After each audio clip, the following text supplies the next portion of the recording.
For many of you, how many of you have heard Jeff speak in person before? Oh, I think you have a fan club. Or I speak to the same 20 people. We can claim Jeff Halper as our own here in Minnesota. He grew up in Giving, as you probably all know. And he is the co-founder and director of ICAHD, the Israeli Committee Against House Demolitions. The ICAHD now has offices here in the US, the UK, Germany, Finland, and of course Palestine, Israel, so very wide-ranging. He received his undergraduate degree at Macalester College and his PhD in cultural and applied anthropology at the University of Wisconsin in Milwaukee. He moved to Israel in 1973 and taught at the University of Haifa, Ben Gurion University, and at Friends World College, which is now affiliated with another campus in Brooklyn, I believe. Jeff has been a passionate advocate for a just and peaceful resolution in Palestine, Gaza, and Israel, and speaks widely throughout the US, Europe, and beyond on this topic. I could say so much more about it, but I will turn instead to you. Jeff Halper, please welcome him in.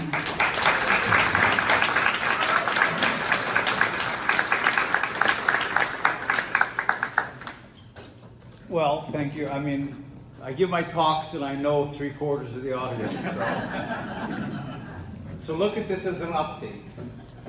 Someone said to me, I've heard you talk 5 times, but to your credit, you vary your talk. It's not the same talk. So I think, this certainly is an update because the situation changes all the time. And certainly since October 7th, it's changed in very dramatic and tragic ways. So I want to talk tonight about, I'm the head of ICAHD, the Israeli Committee Against House Demolitions, but both myself and ICAHD as an organization has joined with a number of Palestinians, and we've established the One Democratic State Committee, which is a Palestinian-led organization.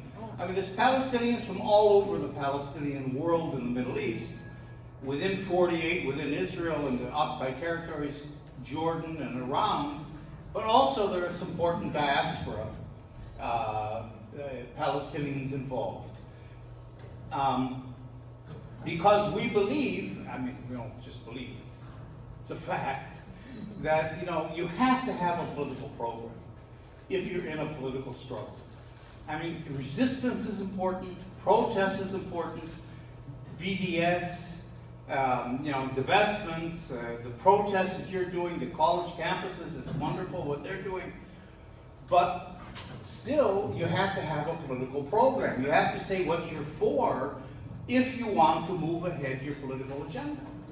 And the Palestinians don't have that. And this isn't criticism, because they've been put in a situation that makes it almost impossible for them to formulate a program. If you go to South Africa and talk to the old anti-apartheid activists there, they'll tell you that the Palestinians have a much more difficult struggle than they did in South Africa. Not to compare, obviously, oppressions or to minimize anything, but the Palestinians have been dispersed, they're fragmented, and it's impossible for them to communicate with each other. Gaza, has been, besides what's happening today, has been under siege for 16 years, and they've been imprisoned in Gaza. Palestinians in the West Bank can't come into Israel to talk to even their family members. Certainly in the camps in Jordan and Syria and Lebanon, they're all disconnected. And then there's a diaspora. So there's it's very hard for them to even sit down somewhere and have a conversation. They don't even know each other in a way. And each community, it's like a centripetal force. Each community has to deal with the survival in whatever circumstances they find themselves. So we're trying, but on the other hand, you can't, that vacuum exists. And you have to fill it with a political agenda. And that's why we've come together to try to formulate that, and I'll talk about that in a minute. I'm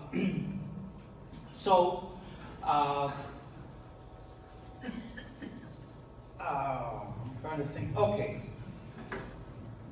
I call this From Genocide in Gaza to Decolonizing Palestine. And, we have to, it's a pretty broad range. And of course, we're all focused on Gaza.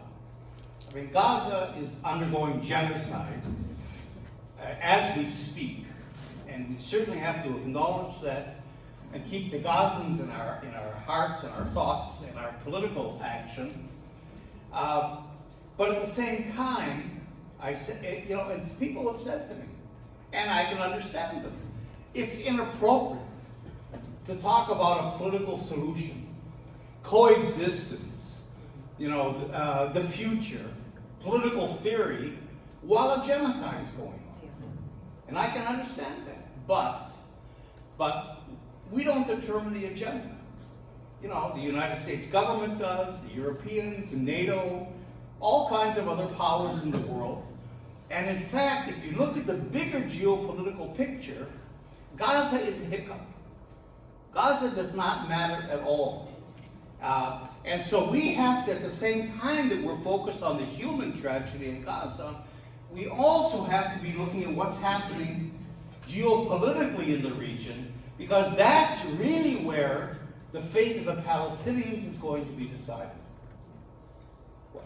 I'm thinking of the recording. Don't go too far from the screen. All right. Now you're messing with me. You wonder. But I have, this doesn't work. No, it's Are you recording? I want your great slides and you in the same picture. Yeah, but I'm not. Block my slides. Okay. So what I want to do is to talk just for a minute about that bigger picture, because that relates then to the political program that we're talking about. And that is this, that before October 7th, the United States, the Biden administration, was ushering through a program of normalization between Israel and especially Saudi Arabia. It began with Trump. The Abraham Accords that completely cut out the Palestinians. Don't forget, under Trump, Israel's annexation of East Jerusalem was approved.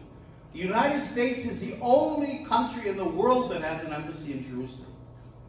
No other country does. They're all in Tel Aviv.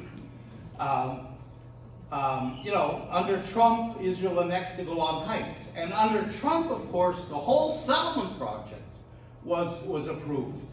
And if he comes back, I'm not going to get into that, Jared Kushner has been all of a sudden appearing above the surface. And some of you have heard this. Jared Kushner said a few weeks ago that, the destruction of Gaza, or the leveling of Gaza, opens up a lot of profitable waterfront property in Gaza.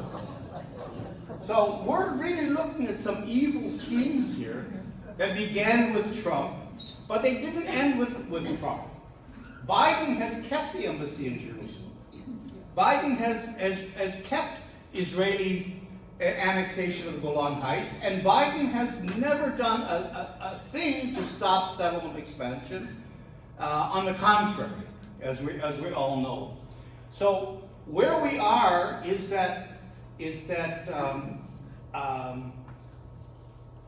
the bigger picture is, just in a word, that the United States wants to pivot, wants to get out of the Middle East, right? And wants to pivot to China. So it has to leave in place what they call a Middle East NATO. And the Middle East NATO is based on Israel. Israel is the only country that has the military strength and the ability to protect Western hegemony in the Middle East, to confront Iran, and somehow to counter, the Chinese influences. So Israel is key to the American plan of normalization. And you see, don't want to get into this too much, but there's a real disconnect. Because we, the people, we think and talk in terms of justice, equality, human rights, international law, peace. Those are our values, and that's why we go out and demonstrate, and that's what we try to write to our Congress people about and so on. Those are laughable concepts to governments. Governments work on an absolutely transactional basis.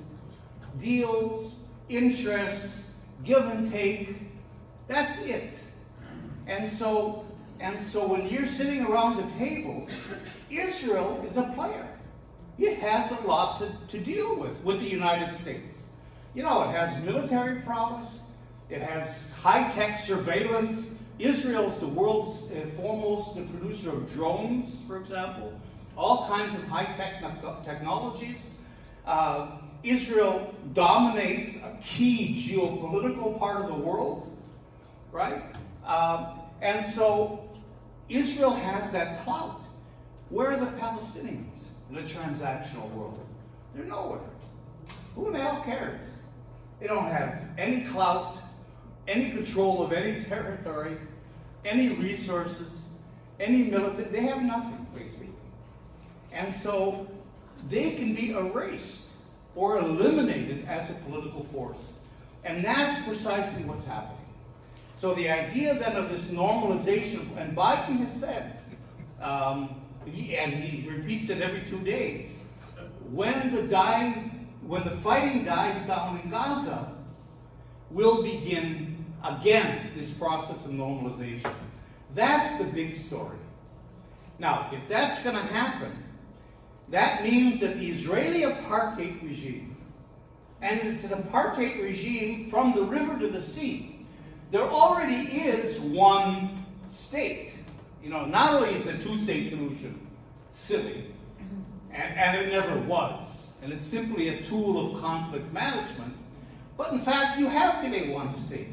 There's only one country that rules over the entire territory, you know, militarily, in terms of government policy, economically, in every single way, and that's Israel. And the UN has called it an apartheid regime. So normalization would legitimize this apartheid regime. It would be accepted by the United States, by NATO, by the G7, by the international community, and so you know, that's in other words, a new apartheid regime is going to be part of our new world order. I mean, talk about a disconnect between our government's policies and our interests or our values. And that's really a problem, that disconnect. How do we make our values and our positions, how do we make them influential? How do we influence government policy? But at any rate, that's what's happening. And in that scenario then, the Palestinians get crushed, squeezed into little tiny islands. Think of South Africa, exactly like Pakistan's South Africa, right? And then there's normalization with the Arab world, especially Saudi Arabia, and it's over. It's over. In other words, you know, what we're talking about, this Israeli-Palestinian issue, isn't going on forever. There can be a resolution, not a resolution we want, but there, you know, and in the next few months, because there's a timeline. Biden would like to do this before November, right? Does he know I mean, he wants to do it? huh? Does he know he wants to do it? Well, that's another question. Jill knows he wants to do it. And you know, so there's a timeline here, and so in other words, we're really on the cusp of the end, in some ways, of the Palestinian struggle in a meaningful sort of way. And as you can see in Gaza, and in the attacks in Jenin and Tulkarm and the refugee camps in the West Bank, all Palestinian resistance is criminalized. They're terrorists, it has no legitimacy whatsoever. And so not only are you erasing the Palestinians physically as a people and their presence in the country, but you even deny them the right to resist. And then it's over. That's the plan. And that's why I want to come back to our political program, because that's the only way to push back. But what we see in the map is this, that Israel was on 78% after the Nakba, after the war in 48. Israel, and is recognized today as being on 78% of historic Palestine. The occupied territory, right, the West Bank, East Jerusalem, and Gaza are on 22% of historic Palestine. That was originally the concept of the two-state idea. But, the United States, I say the United States because the United States is the power behind Israel. They have claimed all these years, and Israel insists on it, that they have a monopoly over any peace process. Over any, not the UN, not Europe, not any other collection or coalition of governments. It's the United States alone that has the authority to initiate or conduct or decide upon any kind of a peace process. So it's formalized that Israel refuses to allow Europe or the UN or any other agency to have any kind of a role. So everything we're talking about is approved by the American government. Whatever government it is, Republican, Democrat, it's been the same thing. So that Israel then has been given a free hand to settle and de facto annex the West Bank, right? And so we have the Palestinians are locked into these little tiny islands. This is the Oslo process, right?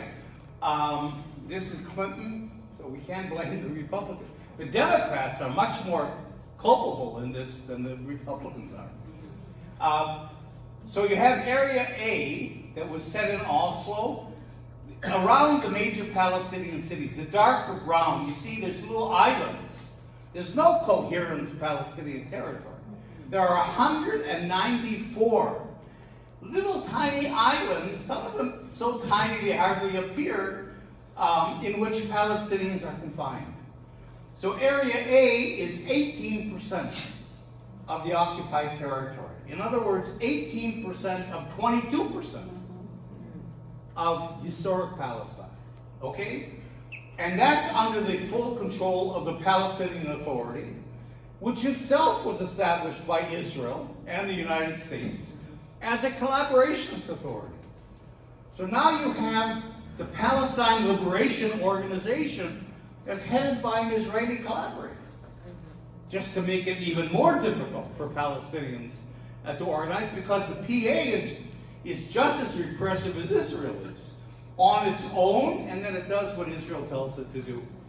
So that's Area A under the PA. Then you've got Area B, the beige areas here, that are under Palestinian Authority control, and the Palestinian Authority has the right to approve housing and deal with land issues in Area B. Israel is not allowed into Area B. Yes? Can you point out what's Area A and what's Area B? Area A is the dark browner areas. In the third panel? In the third panel. Maybe my... Actually, wait, I have... Somebody complained and gave me, if I can find it, a better laser. All right, never mind. I can't hear, actually. So let me see if I can work on this. That's a flashlight. Ta-da! Thank you, Bill. So, on the third map, Area A then is the darker areas. The very dark areas are Palestinian cities. But A is sort of around the cities, but you see A is here, A is here. And so let me say before the B that the gray areas And these pink areas that are settlements, settlement blocks, Area C is 60% of the West Bank, and it's under complete Israeli control. The PA is not allowed into Area C, it has no authority. So you can see how A and B, so B again is where Palestinian Authority has control over building and land. You can see how it's all divided up with C, and all these little blue dots are settlements. And the pink areas are settlement blocks, where Israel's really trying to create a grid that locks the Palestinians into these little areas. And you can see you see how it goes, and it divides all the Palestinian areas. This is Ramallah. You can see this is C, where, under Israeli control, where it divides up all the Palestinian areas like this. All right, the point I'm trying to make, because I want to get into the things, is that this was all done with the complicity and the knowledge and even the funding of the American government. All right, so our idea then was that apartheid, because this is on the way to an apartheid regime, that's the only way out for Israel. The Palestinians are the majority population in this country today, about 51%, before refugees return.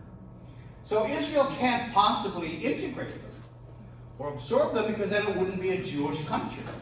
So the only way Israel could keep all the land and make this one Jewish country is either by genocide, which we'll talk about, which you have in Gaza, or driving the Palestinians out, as they did in 1948 and continue today, or lock them into these little areas that are A and B and Gaza.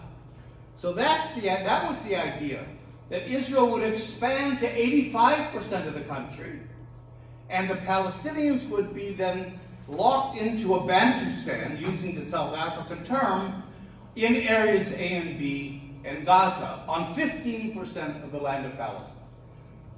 Now, but Israel is rushing to finish this project before Biden begins the normalization process.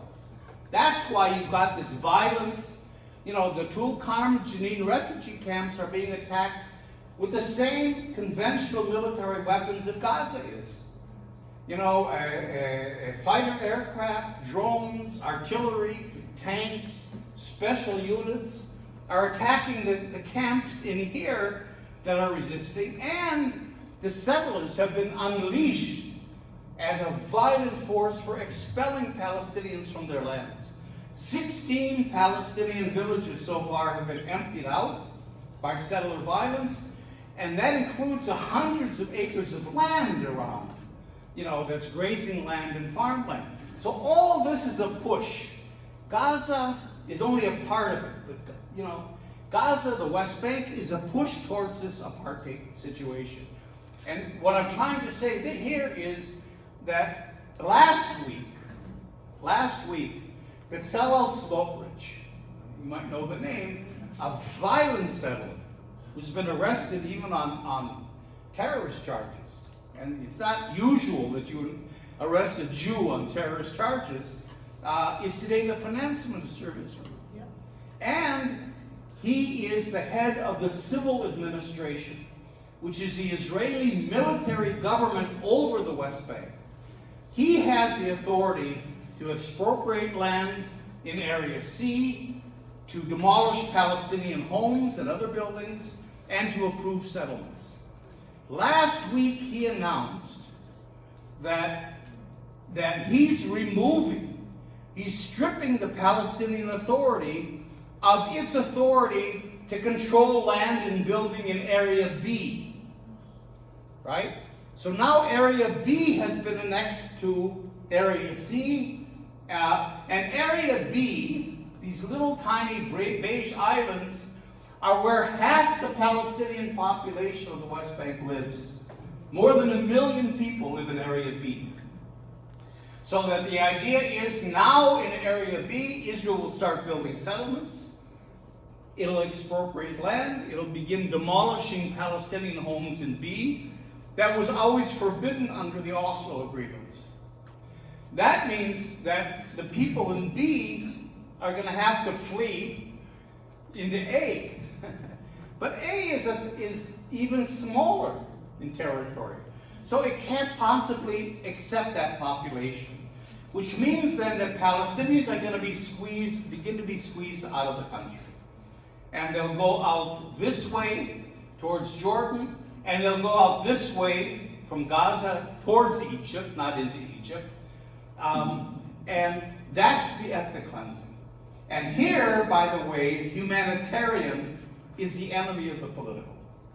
I've had people stand up in my talks, even here, and say we're part of a movement to help. We're raising money to help families get out of Gaza and go somewhere else.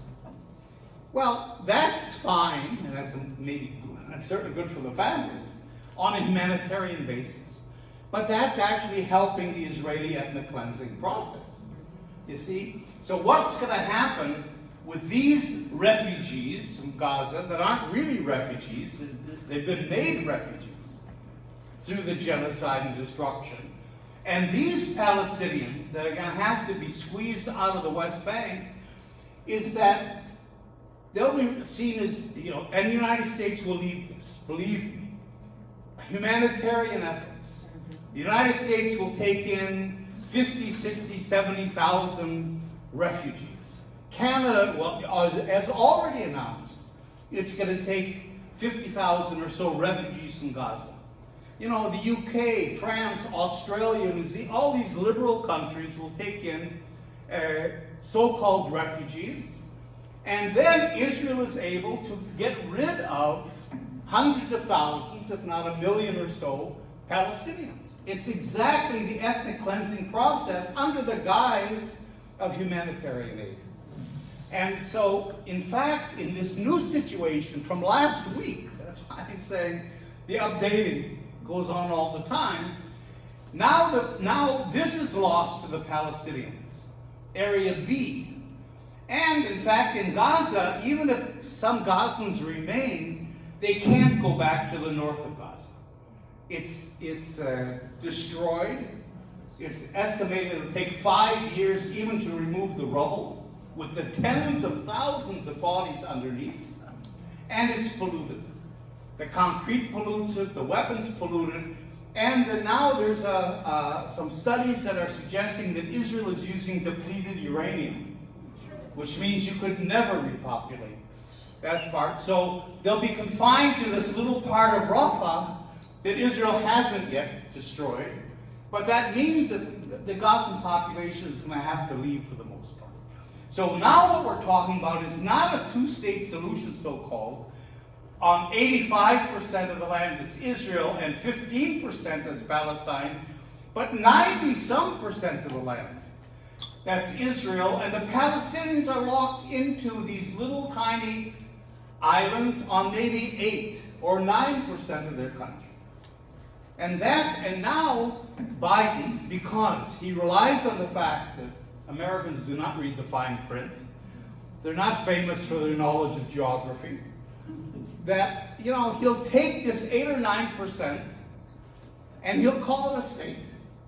It'll have a president, just like a Baptist. Think of Transkei in South Africa. It'll have a president, it'll have a parliament. The United States, after refusing all these years to allow the UN to accept Palestine as a state, the United States will push that now, because it needs the Palestinian state in order to give credence to the idea of a two-state solution, right?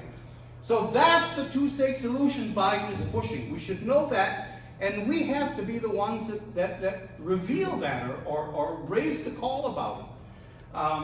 And so then that system, like I said, of 92% of Palestine being apartheid Israel, Palestinians disappearing basically as a people and a political force, will all be normalized with the Arab world and internationally, and that's the end. So I'm dwelling on this a little bit because This is really the struggle. You know, we look obviously at Gaza as the center of our struggles. Normalization, this is the real immediate danger in the next few months facing the Palestinian people. It's very hard to organize around normalization. It's very abstract. You know, I've been talking already for half an hour almost. You know, you don't have a half an hour to talk to your congressperson or other people, but this is the issue. And this is why what I'm talking about is so immediate. What about the Palestinian citizens of Israel? We haven't really spoken about that. No, but they're under repression. They've already been ethnically cleansed. We forget that, you know. The Palestinians inside Israel, that we call Israeli Arabs, because we don't use the word Palestinian, which acknowledges a national group that we don't, so we call them Arabs, Israeli Arabs. They've already gone through this in the Nakba. In the Nakba, they were 85% of the Palestinian population in what became Israel was driven out. 750,000 or so Palestinians. All their land was taken. So that's all, but that's forgotten. The Nakba we kind of think about, but that was so Israel itself has normalized. But the Palestinians in Israel are 20% of the population, but they're locked into 3.5% of the land. So it's the same thing, even including the Palestinians. In the entire country, the Palestinians won't have more than 8 or 9% of their land left.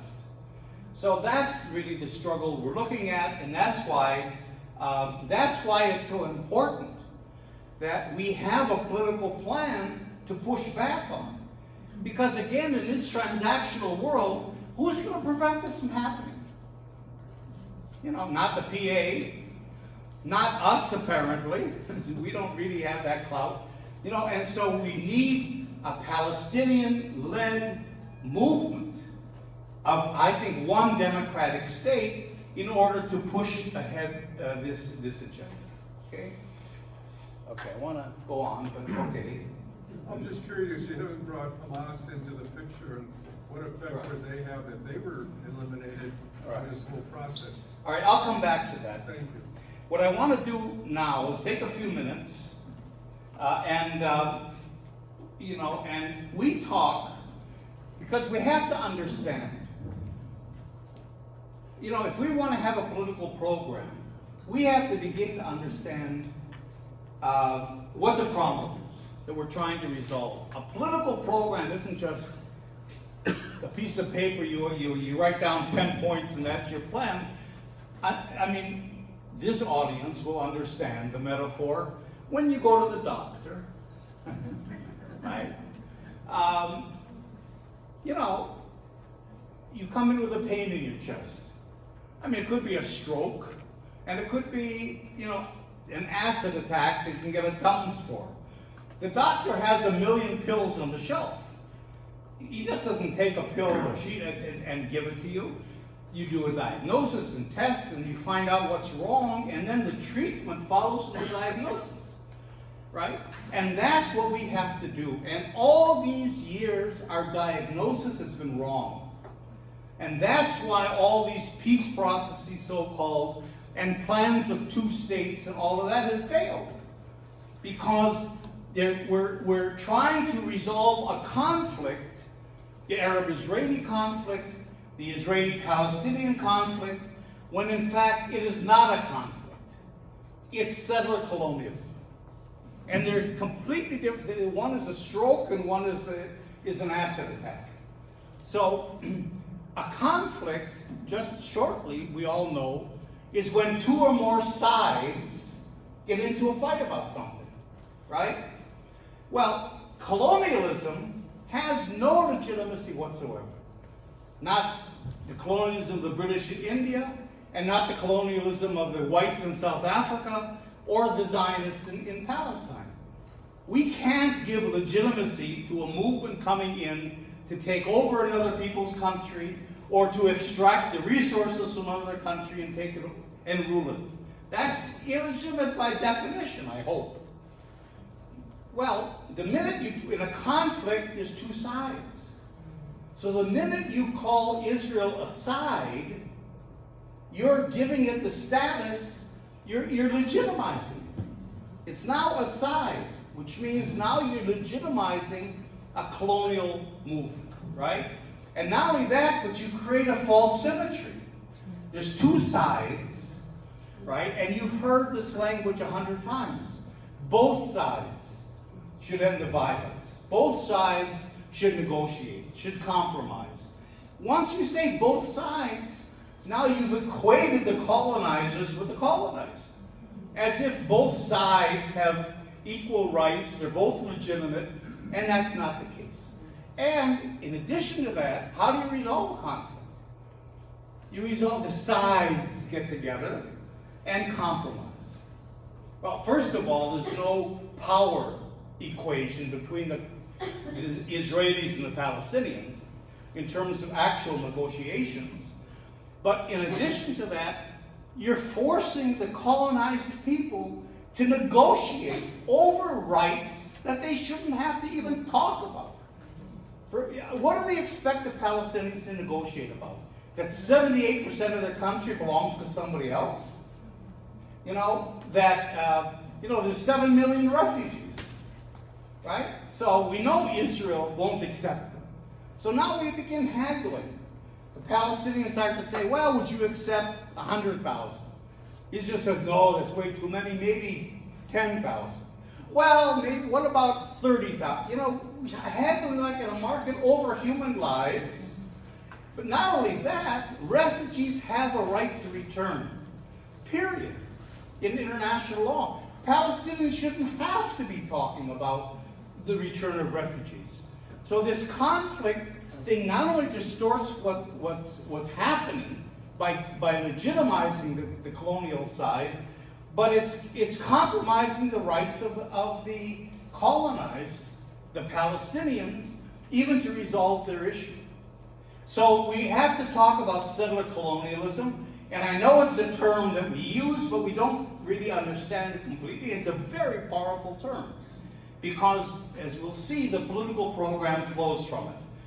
So the diagnosis is not a conflict, you're not having a stroke.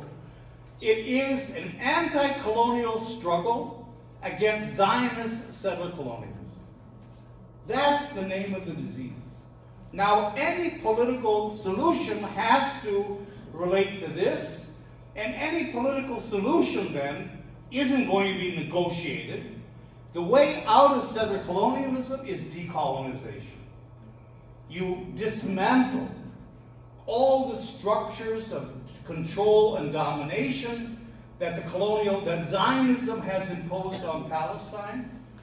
And once you do that and create a level playing field, then you begin to build a new political and social order, which is the one democratic state that I'm going to talk about. So in settler colonialism, just really short, the movement invents a narrative that entitles it to replace the settler population, the indigenous population. You in the United States, which is a settler colonial country, as you all know, and especially here, your narrative was manifest destiny. God is usually somehow involved in the narrative. Israel had a ready-made narrative. The Bible. And especially the first first 5 books of the Bible and the book of Joshua. If you ever want to read the definitive definition of genocide, read the book of Joshua. And God is absolutely genocidal. All through that canon of the Bible and into Joshua, it's a genocidal God that is ordering Joshua and the Israelites to kill every living thing in Canaan and to loot the entire country and sacrifice the loot to the Lord.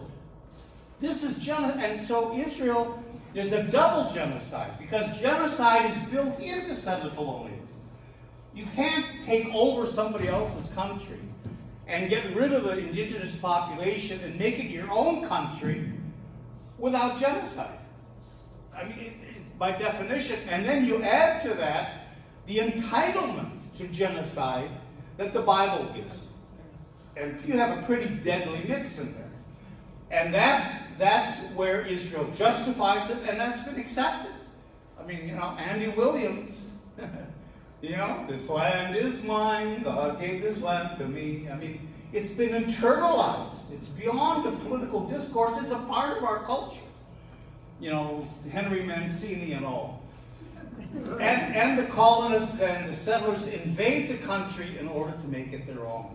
Here in Israel, in Zionism, the term we should be using that exactly puts the finger on what the issue is Judaization. It's not a term we use very often, but it's exactly what's happening. It's not just occupation, it's not just apartheid, it is to Judaize Palestine, to turn an Arab country into a Jewish one. And then, of course, like I said, the genocide is built into the colonial system. And then, and here we get to the Hamas issue that you're talking about, by necessity then, the indigenous have to resist. They have to resist. But resistance is always criminalized, because the way you resolve settler colonialism, and look at this country, is by normalizing it. It's normalized. People forget the violent past, or it's romanticized, like in John Wayne movies, right, and Davy Crockett and all of that, and then it's sanitized. And the indigenous population, what's ever left in marginal places, becomes exoticized. They have powwows, and they're cute, and they're Indians, and all this kind of stuff. I know they're trying to change that discourse, and it's become more political, but it's nevertheless, that's the way the settler colonial system works. It normalizes, and it erases what it's done. And certainly Israel is going towards that. And here, the Palestinians have even another problem that the other indigenous peoples don't have. I mean, it's clear that the Native Americans were the victims of American settler colonial genocide. That's clear. I mean, nobody argues. In Palestine, the victims are the Israelis. You see, the Israelis have managed to capture that. First of all, playing on the Holocaust. I mean, the Jews are the ultimate victims in the world in general. And then by erasing what they've done. So on October 7th, right? Israel starts the story on October 7th. And terrible things happen on October 7th. I'm not justifying anything, but I'm explaining, and a little bit justifying, the Hamas action. And that is that if you start on October 7th, we're just peaceful, innocent Israelis going about our daily life, and all of a sudden we're attacked by terrorists. Criminals. It's all criminal. There's no political context to it. So when Guterres, the Secretary General of the UN, said, well, wait a minute, October 7th happened in a context. I mean, there was a 16-year siege of Gaza. There's no water anymore in Gaza. All of that, Israel got outraged because a settler colonial movement can't tolerate opening up that past. It's the normalization process depends on erasing and closing that past. And if we admitted that there was a context, we wouldn't be the victims. We're the perpetrators. We're the colonists. We're the ones that conquered. We're the ones that are oppressing the Palestinians. So we can't give up that victim idea.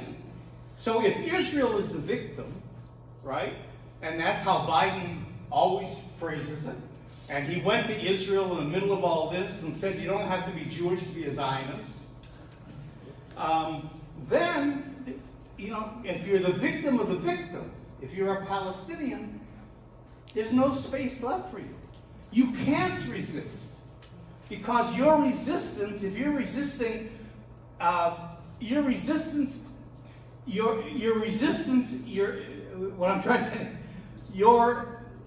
resistance means you're attacking the victim. Yeah. And if you're attacking the victim, you can't justify that. So it means the Palestinians have been robbed of their very right to resist their own elimination, basically.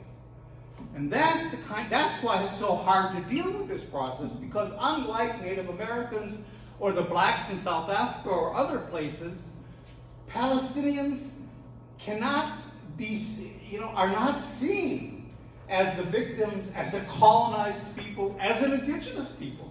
The Israelis claim the Jews are the indigenous people.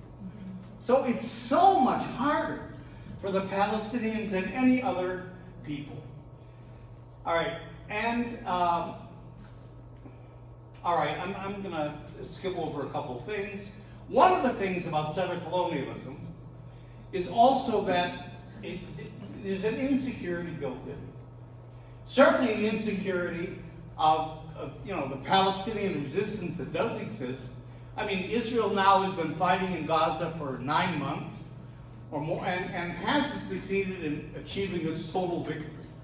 So the Palestinians have the ability to some degree to resist, although Israel's trying to quash that with American military aid, of course. But the real insecurity, and think about it, it's true here as well. The real insecurity is actually the presence of the indigenous. Because as long as they're present, they pop up. And the crimes pop up. And you can't really close that lid on the colonial past and talk about normalization. And you see that in Gaza. This is the Islamic University of Gaza, before and after.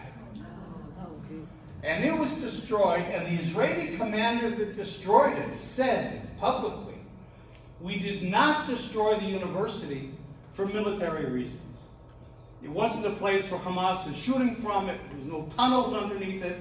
We destroyed it because it's a cultural symbol of the Palestinian people." So this is the real genocidal nature. It isn't only killing the people, you've got to kill the culture. You've got to erase them. And every university in Gaza has been destroyed. Every library, every museum, every mosque Israel could get its hands on, including and ancient churches. Some of the most ancient churches in the world were in Gaza and were destroyed. So this is a part of the genocide that's built into it. And then, of course, it all works out when it's normalized. And that's what I'm warning about. That this normalization could be completed, in the next few months. If the normalization process, and it's interesting that Biden is using a settler colonial language without ever, I'm sure he's never thought of settler colonialism. But normalization is exactly the way the colonists nailed down their system, and that's the term Biden is using, normalization. So, in a couple words, a few words. I don't have a couple words.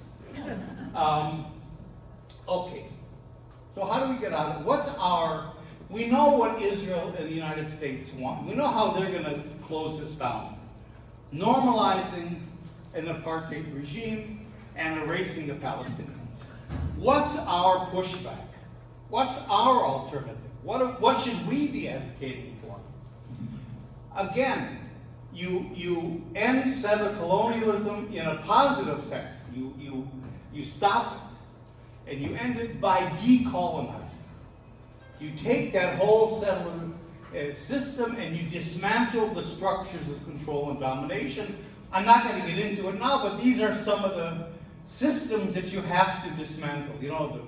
The government, the laws, the whole system of control and illegal domination, land management, of course, which is crucial to, it's not a coincidence the Bureau of Indian Affairs is in the Department of Interior. Until today, land is the key to American settler colonialism.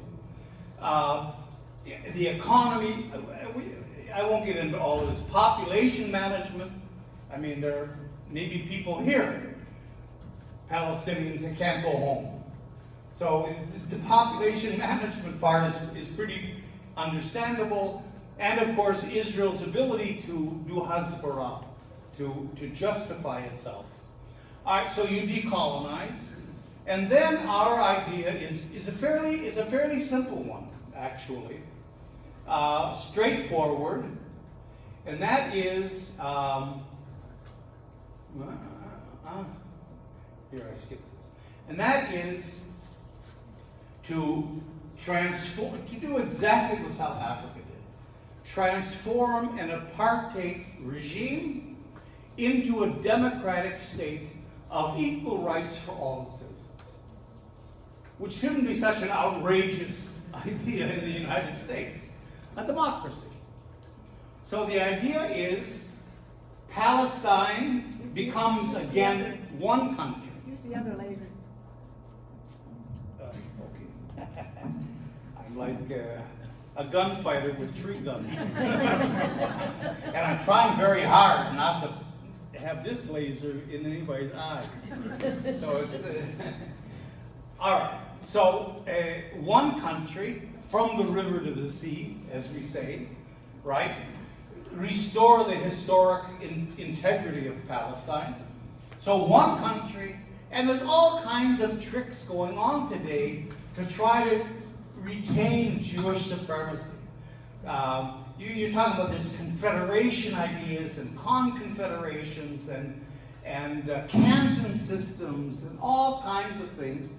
It's simple. One state, one constitution, one parliament, one person, one vote, one citizenship, equality under the law, everybody as a citizen able to live and work and study wherever they want to. A democracy, you know, in this single country. Of course then, together with that comes the return of the refugees. That's crucial. But here, you see, the revolution in our idea is we're going from an ethnocracy, an ethno-nation, to citizenship. In Israel today, everything depends in your life on who you are, what ethnic group you belong to, and what religious group you belong to. So whether you're Jewish or Palestinian determines who you can marry, where you can live, what kind of job you can get, whether you can leave the country or come into the country, even if you can get a driver's license. Because for a Palestinian, including Palestinian citizens of Israel, you have to be vetted by the security services before you're even granted a driving permit. So all of that is dismantled. That's part of the decolonization, and instead you have a citizenship of equal rights. That means then that the refugees have a double right to return. They have a right to return because they have a right to return in international law, but they're also our citizens. They've never lost their civil status. You know, just because you get up in Kyiv and you flee to Poland doesn't mean you stop being Ukrainian. The Palestinian refugees, so-called, now, if we used anti-colonial language, we wouldn't call them refugees. We'd call them the dispossessed. So the dispossessed have never lost their citizenship. And so the one-state idea is an ingathering of all the Palestinians into the country as citizens that have always been citizens. Of course, individual rights, which is important. And then there is a hiccup here, a serious split in terms of what does one democratic state mean among Palestinians, especially. That has to do with collective rights. I won't get into it much, but I'll just maybe mention it because you're an interested and involved population group, I think. And so just to touch on it for a minute, there's two views of what one state means. for Palestinians in particular, but I think it also divides Palestinians from the Israeli anti-Zionist activists as well. I would say for the vast majority of Palestinians, and Yusuf can correct me if I'm wrong, and others, but for the vast majority of Palestinians, liberation means liberation. You know, liberation means Palestine becomes Palestine again. It's called Palestine. Palestinian national rights are restored. It becomes a Palestinian state. Now you can ask the question, well, what about the Israeli Jews, who are maybe close to half the population? And maybe without phrasing it like this, the answer really is, who cares? I mean, why should we care about people that have displaced us and committed genocide against us? Why, you know, and there again, people would say, why are we even talking about coexistence today in this atmosphere? And so their idea is, I think the vast majority of Palestinians is that basically they should leave. I mean, we love it. And a lot of Palestinians actually believe Israelis will leave, which I think is wrong. But that's the idea. Or if they want to stay, they can stay as citizens. I mean, they can be equal citizens of the country, but not a national group. This isn't a binational society. There's one national group, which is Palestinian, and the state is Palestinian. And the Jews that live there can live there as an ethnic group or a religious group as equal citizens. That, I would say, in a nutshell, there's more to talk about, is the way most Palestinians view this. Now, what we're saying is that is a moral and just position. There's nothing wrong with it, but it's unworkable. And it's unworkable, and we're really concerned not only about a solution that's just, but something is actually going to work. This isn't some academic exercise. And it's not going to work for this because of legacies. That's a term that's used in the language of colonial studies. You know, whether it's settler colonialism or regular colonialism, like the British in India, the settlers leave legacies.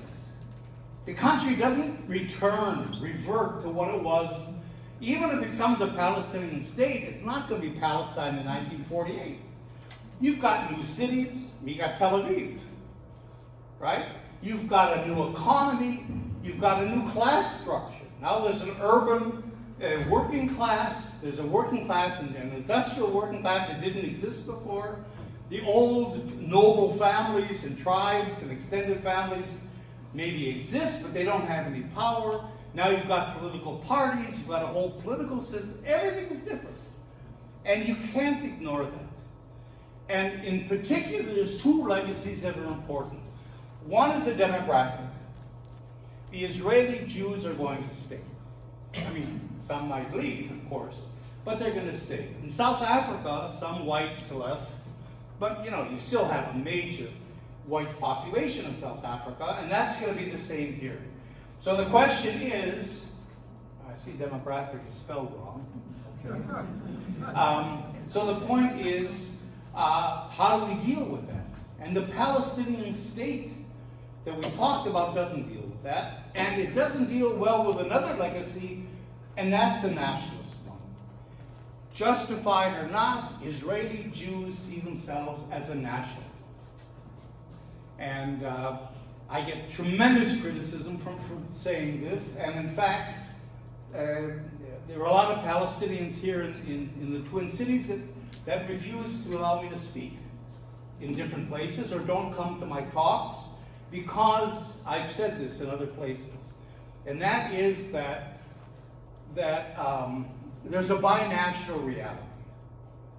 Palestinians certainly exist as a national group, but Israeli Jews, you know, after 70-some years of sovereignty, are a national group as well. Now, Palestinians would say, no, you're rewarding settler colonialism by even recognizing them as a national group, and they're right. But I'm talking in sociological, political terms, the reality. And the problem is, if we try to reduce people that see themselves as a national group to simply an ethnic and religious minority, you're planting the seeds of conflict, intercommunal conflict, and this is what happened in many, many post-colonial countries. Because you're going to get, the national groups are going to start fighting with each other, right? And they're going to start fighting with whatever government you want to put, because none of us are in favor of nationalism. That's the strange thing. We don't like nationalism. Does somebody like Orban's nationalism? Or Trump's nationalism or whatever? No. So we have to try to control, what we're saying is, we have to control the nationalism and not base a new state on one particular national group. And don't forget, in this whole mix, you've got pan-Islamic nationalism that's going to fight the Palestinian nationalism, secular nationalism. So it can really be a conflictual situation. So what we're saying in our group, and we're a minority by far, but we're making this case, is that the one democratic state has to be a civil democracy. It can't be a Palestinian state. It has to be a state of all its citizens. A neutral, we have to invent a new country, Is this like basically. Cuba? Is that like Cuba? No. No. Cuba was a state even before Castro. Yeah. But no, in fact, it's really kind of unique. Even South Africa, the ANC captured the state of South Africa, but it didn't invent a new state. Mandela was saying we're all South Africans before the end of apartheid.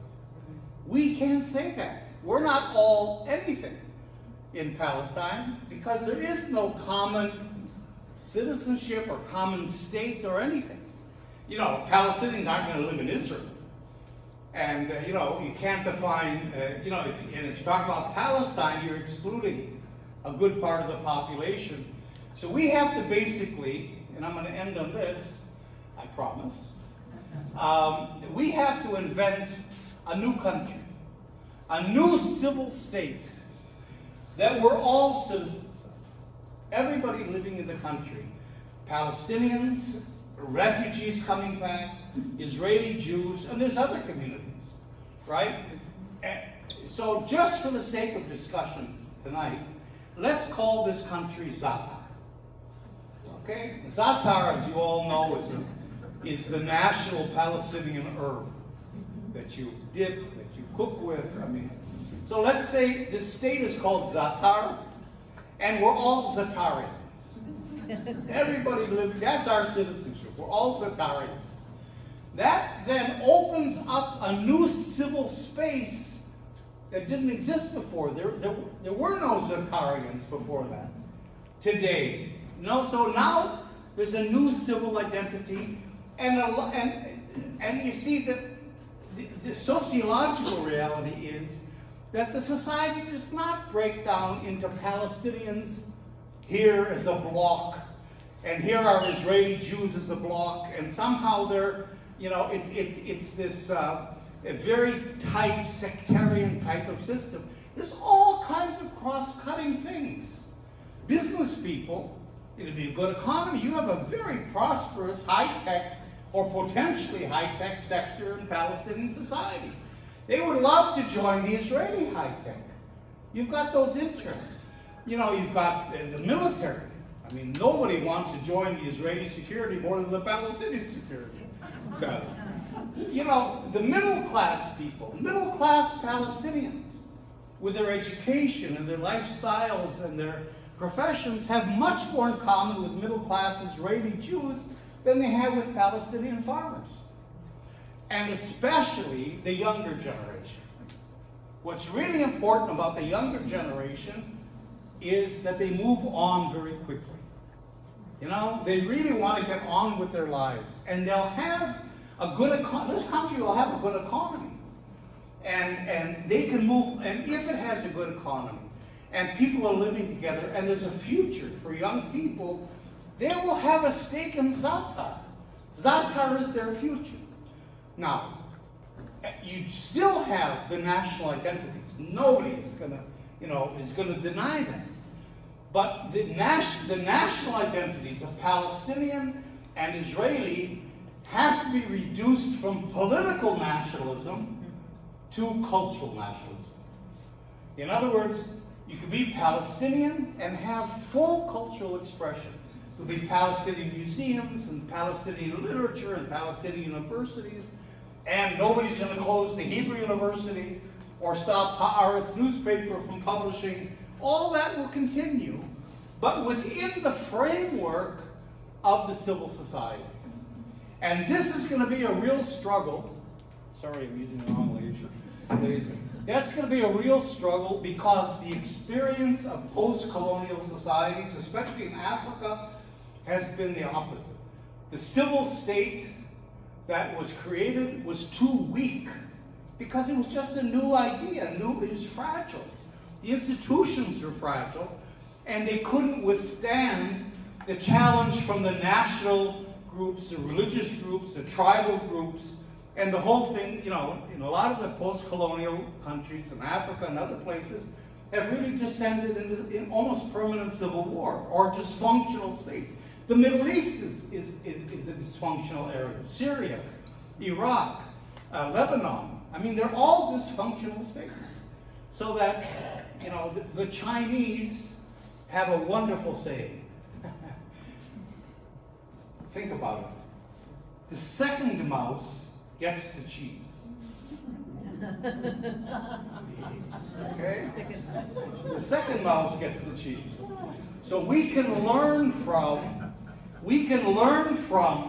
that post-colonial experience. We can learn from the failures of the apartheid. What happened to the apartheid system in South Africa, and that's why we're saying, even though most Palestinians want a Palestinian state, in fact, for it to work, this is a better model, a civic state, and that's really a disagreement that exists that we have to work out. So basically, that's sort of letting you into our thoughts, a political vision that I think is very powerful, that's just, and that if we adopt it, it can be, can be instrumental. In other words, all of you are the allies of the Palestinians. You're the only allies the Palestinians have.